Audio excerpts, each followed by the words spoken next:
Like any big city, New Orleans has had its fair share of organized crime.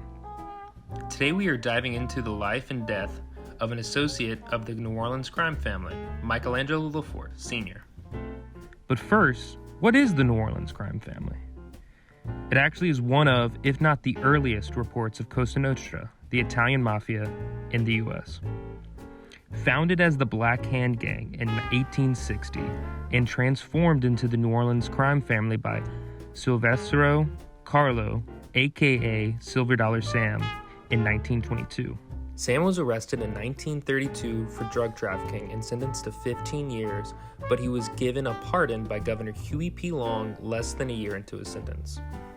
Some of the ways the New Orleans crime family made their money during this time was through prostitution and gambling, along with drugs and alcohol, primarily opium. Sometimes they would even make stills in their own home, like in Michelangelo LoForte's case, who built a still at his home on Esplanade Avenue that eventually blew up. At its peak, the New Orleans crime family controlled the entirety of Louisiana, parts of Texas, Cuba, and Las Vegas, and was believed to play a part in the Kennedy assassination. Though its legacy quickly diminished in 1993 after the death of its last boss, Sam's successor, Carlos Marcello. Today, there are still believed to have a few active members. I'm Shelley LaForte Dupuy. I am the great-granddaughter of Michelangelo LoForte. My grandfather was also Michelangelo, and my dad is Michelangelo III. Through research, I was able to find Michelangelo LoForte and his wife Marguerite Lagarbo LaForte signed in at Ellis Island in 1910.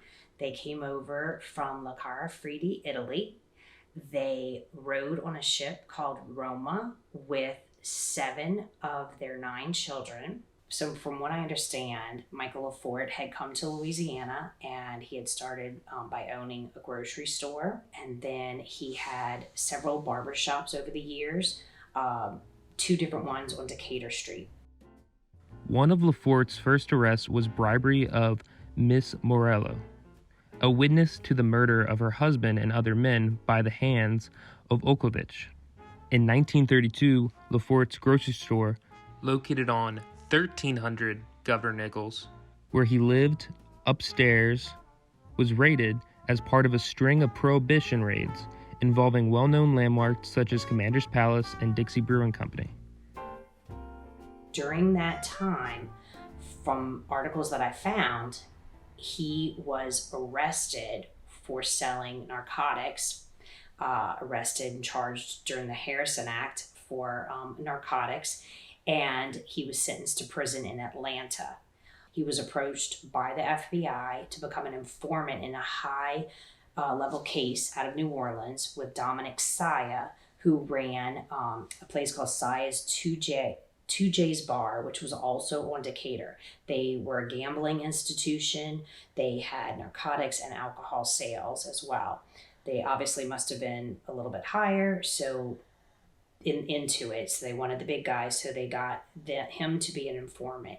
And he was the primary witness in the trial against Dominic Saya. After the trial, LaForte received threats on his life and his family's. He approached the FBI for protective services, but was turned down because he showed no more use to them. Thus, LaForte and his family quickly fled to New York for safety. I was always curious. My grandfather never spoke of his father. So as he aged, when he was around 90, I sat down and I asked him questions. And the only thing he told me about his father was that they had gone to New York.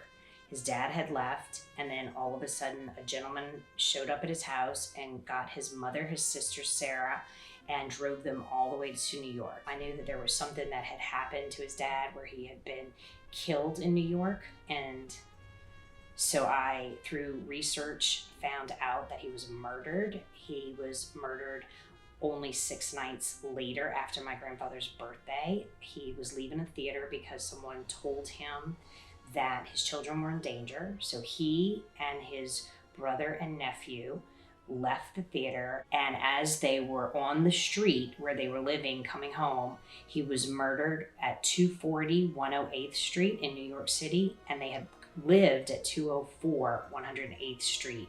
So he was almost home when the articles, they had two versions. One said that two people jumped out of a car and shot him, killed him.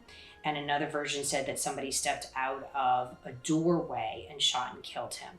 He was then rushed to Harlem Hospital, is what the article stated, where his brother Alphonse LoForte, nephew Joe LoForte, and a police officer went to the Harlem Hospital to ask him questions, but he had already been pronounced dead. On their way home with the police officer, Joe Gallo, ran into them with his truck and injured both the brother and the nephew, not majorly, but did injure him. Joe Gallo was arrested for intoxication and driving on the wrong side of the road.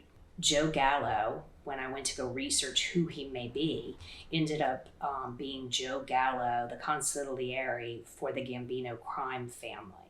Michelangelo LoForte's nephew, who was with him the night of his death, ended up following a similar career and worked for such names as Joe Gallo and John Gotti in his future. Joe LoForte died at the age of 99 as one of New York's last true wise guys in 2015.